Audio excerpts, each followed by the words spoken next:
అసలు మీరేనా ఆ స్పీచెస్ ఇచ్చేది అనిపించింది నాకు. అంటే స్టార్టింగ్లో నేను షాక్ అయ్యాను. ఎందుకంటే ఇది ఊహించింది కాదు. అంటే ఏదో అనుకొని మనం కావాల్సిన ఏదో ఒక ప్రొఫెషన్గా ఎంచుకునేది అయితే ఇది కాదు. So it all happened so fast.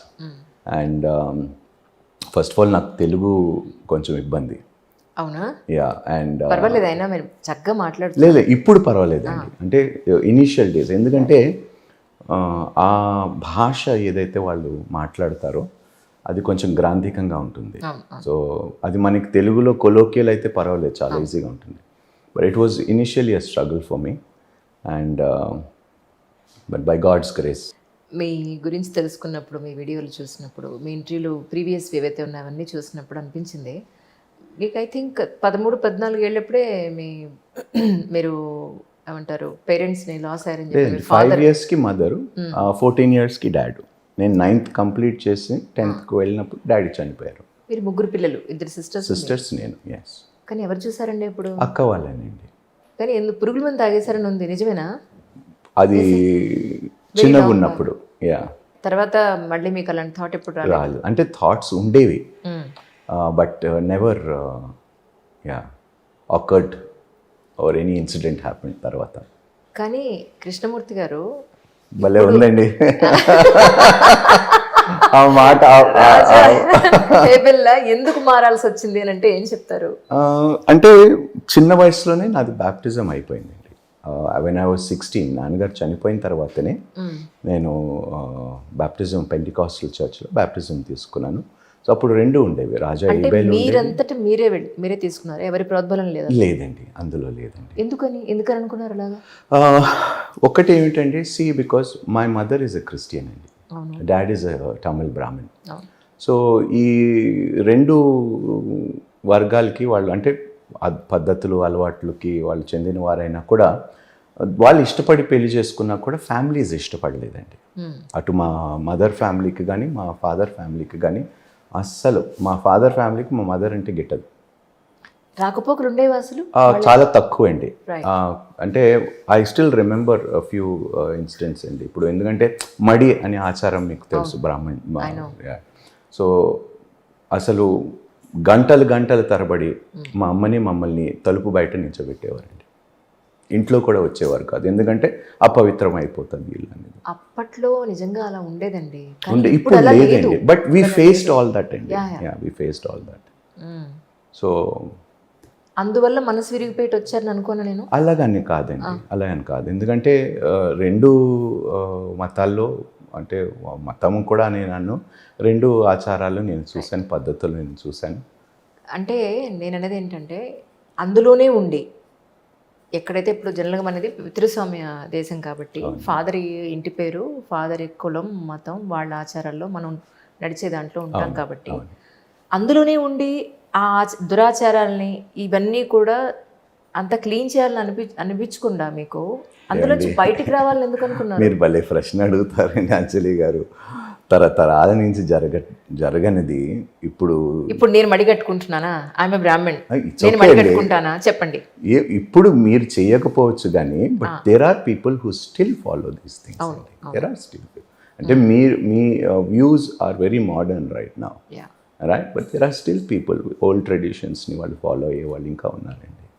అంటే ఇది మీ మనస్సంతృప్తి కోసమా, దీన్ని ఒక ప్రొఫెషన్గా మీరు తీసుకున్నారు? ప్రొఫెషనే కాదండి, అయ్యో బాబోయ్, ఈ దీంట్లో నిలదక్కుకోవడం అనేది అంత ఈజీ అయిన విషయం కాదండి. అవును, కాదండి. నేను ఎప్పుడు అంటాను, సినిమా ఇండస్ట్రీ లైఫ్ నాకు చాలా సుఖంగా ఉండేది. ఇందులోకి వచ్చిన తర్వాత సొంత హైందవ సహోదరులే కించపరిచి ఉంటుంది వాళ్ళకి. దే డోంట్ లైక్ ఎందుకంటే మన మతం అనేది ఇస్ లైక్ తల్లి లాంటిది, దాన్ని విడిచిపెట్టి నువ్వు వేరే, ఇప్పుడు అన్ని రకాల ఆలోచనలు కలిగి ఉంటాయి. So I faced lot of criticism అండి, చాలా హ్యూమిలియేషను. కొంతమంది అయితే భాష ఉచ్చారణ చాలా బాగుంటుంది వాళ్ళది, ఎందుకంటే సో ప్రాబ్లీ అది వాళ్ళ సంస్కారం, నేనేం చేయలేను. But I faced lot of difficulties అండి. అంటే ఎలా అంటారు, అంటే మీ నాన్నగారు బ్రాహ్మణ్ అవ్వడం వల్ల మీరు ఇలాంటి ఫేస్ చేశాను అంటున్నారా? అలా అని కాదండి, బ్రాహ్మణ్ అంటున్నా అంటే నేను క్రిస్టియానిటీలోకి వచ్చిన తర్వాత the opposition that I faced from our Hindu community was very strong. అప్పటి వరకు రాజా ఏం చేసినా కూడా ప్రశ్నించేవాడు లేకపోయాడు. కేవలం నేను క్రిస్టియానిటీలోకి వస్తేనే ప్రశ్నించడం ప్రారంభించారు. వేలెత్తి చూపించటము, అమ్ముడిపోయాను, ప్రచారం చేయటము, తప్పుడు ప్రచారం చేయటము. I said that is my choice. నాకు ఏది నచ్చుతుందో అది నాకు స్వేచ్ఛ. వ్యక్తిగతంగా దేశం ఇచ్చిన స్వేచ్ఛ కాదు, వ్యక్తిగతంగా భగవంతుడు ఇచ్చిన స్వేచ్ఛ. రైట్, నేను ఏది తీసుకుంటే మీకేమిటి ప్రాబ్లం అనేది. ఇంకా ఎంతమందితో మనం చెప్పుకున్నది ఉపయోగం లేదు. ట్రూ. అంటే మరి మీ లైవ్లీహుడ్ నిలవడానికి ఏం చేస్తున్నారు అని అంటే? ఓన్లీ మినిస్ట్రీ అండి, only ministry. I run a church అండి, ముషీరాబాద్కి దగ్గరలో కావడిగూడ అనే ఒక ఏరియాలోని ACTC కాలేజ్లోని ఐ రన్ ఎ చర్చ్ అండి. So there are very wonderful people who support the ministry and we get proceeds from my programmes. కానీ నేను చేసే టీవీ ప్రోగ్రామ్స్ కానీ ప్రసంగాల ద్వారా మాకు ప్రొసీడ్స్ పర్సనల్గా పంపిస్తూ ఉంటారు కొంతమంది. రైట్. కానీ అంటే మనకి ఇంట్రెస్ట్ ఉండి మతం మార్చుకోవడం వేరు, మీరు ఏకంగా పాస్టర్ అయ్యారు కదా. అవునండి. మీకు అనిపించలేదా ఎప్పుడు ఇది నేను ఇలాంటి స్పీచెస్ ఇవ్వలేదు, ఇప్పుడు ఇలా ఎలా ఇవ్వగలుగుతానా లేదా అని? దీనికి ట్రైనింగ్ ఉంటుందంటారా? ట్రైనింగ్ ఏం లేదండి. ఇప్పుడు అంటే నేను థియోలాజికల్ కేవలం క్రిస్టియన్ డాక్ట్రిన్ని అర్థం చేసుకోవటానికి థియోలాజికల్ ట్రైనింగ్ తీసుకున్నాను. కానీ మాటలు మాట్లాడటం అనేది, ప్రజెంటేషన్ అనేది it is a skill that is given by God. ఇప్పుడు అందరూ జర్నలిస్ట్ అయిపోలేరు. ట్రూ. రైట్. సో కొంతమంది చాలా క్లిక్ అవుతారు, కొంతమంది క్లిక్ అవ్వరు. సో దాన్ని నువ్వు ఏ విధంగా దానిని ప్రాక్టీస్ చేసుకుంటావో నీ presentation skills. Everything is oratory skills అండి.